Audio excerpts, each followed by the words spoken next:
Say yes to new beginnings. Yes. Say yes to new beginnings. Yes. Say yes to. Okay. Now, to climb the ladder of success as a journalist, what do you think is the most critical thing that one should do? Not as a woman now, but as a journalist. Character, persistence, and remaining consistent. It's a long climb, so you must basically put yourself in the frame of mind. If you know that you want to excel at this and you want to get to the top, there's so many things you need to do. First things first, you need to continue to challenge yourself. I always tell my colleagues in the office, you're only as good as your last performance. So if you've done a fantastic job today, tomorrow is another day. It means you must improve on what you've done today, because today is gone. And if you basically forget the fact that our line of business is dynamic, things are evolving on a daily basis: styling, technology, storytelling, developing your story. So you must remain consistent. If you basically want to excel and if you want to get to the top, if you're lazy or if you refuse to grow and develop yourself personally, it's also going to be very difficult. Because remember, what we do is all about perception. Storytelling basically involves you basically understanding what you need to be doing. It's a combination of who you are, what your values are, some of your skills, the ability to communicate, the ability to be clear in your messaging. So these are all of the things you need to take into consideration when you are preparing yourself every step of the way. All right. Any journalist, who wants to continue to remain relevant, what must the person do? You continue to reinvent yourself. I said it before. If you're a journalist who wants to be relevant, right, and you started practicing journalism 30 years ago, you must continue. It's a continuous learning process. So don't assume that because you've done it for so long, then it gives you the license to think you will remain at the top. It's a lot of work. So I'm going to work on a daily basis. I'm looking at how I can better what I've done. I'm in my car and I'm being driven to work, and I see a story and I'm sending the story to the office to say, hey, look, this pothole is causing confusion. Get a crew to come here and do a story out of it, because this pothole would cause a tailback in traffic. It will cause accidents. The bad boys and bad girls will see it as a black spot, and anybody can be attacked. So you must continue to reinvent yourself. How does one, especially a journalist, reinvent his or herself? Reading. I need it to be more explicit. Reading, going back to the classroom. I say to everyone, how do you learn? You don't have to go into a classroom to learn. There's so many international media organizations who are doing fantastic things. All you just need to do is sit down and watch and see what it is you can adapt to your situation. Of course, there's some things that we see done outside the country that you cannot do, because remember, your environment, right, is your environment is subjective, as opposed to the notion of global best practices, which can be objective.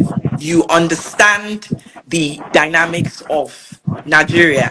You understand all of the ethnic groupings, the religious, the non-traditional religion, and all of that. So basically, you must take all of those things into consideration.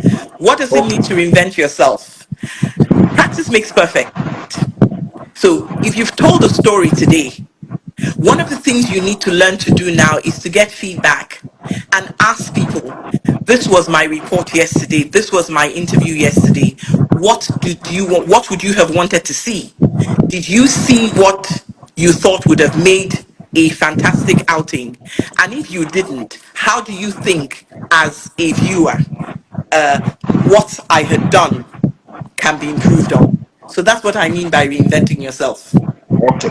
Now, of all the places you've worked, I remember channels, I remember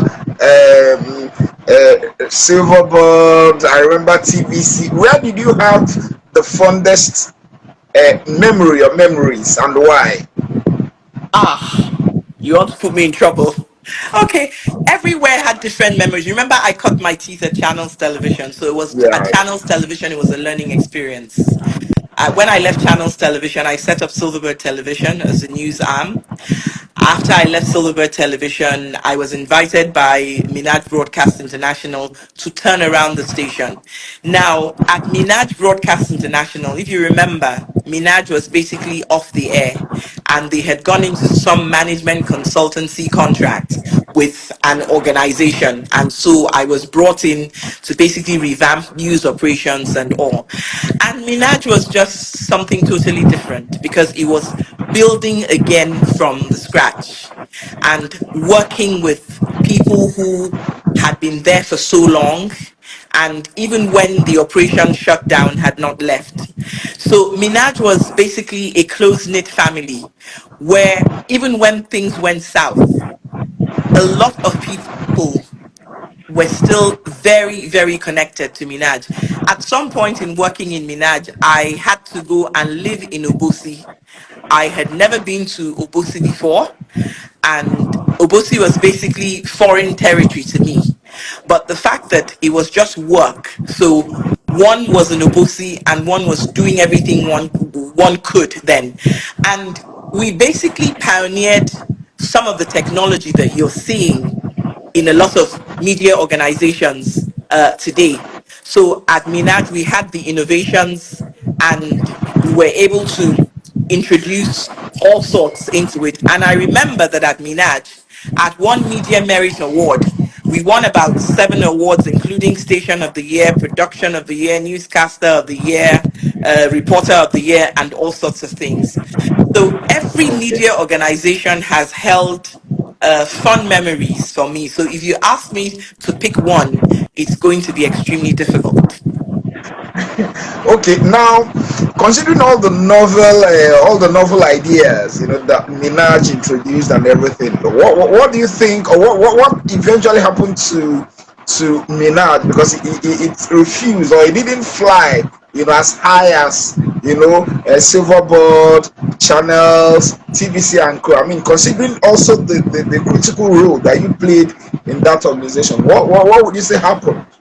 Well, I left Minaj in 2010, but Minaj is still operating in Obusi.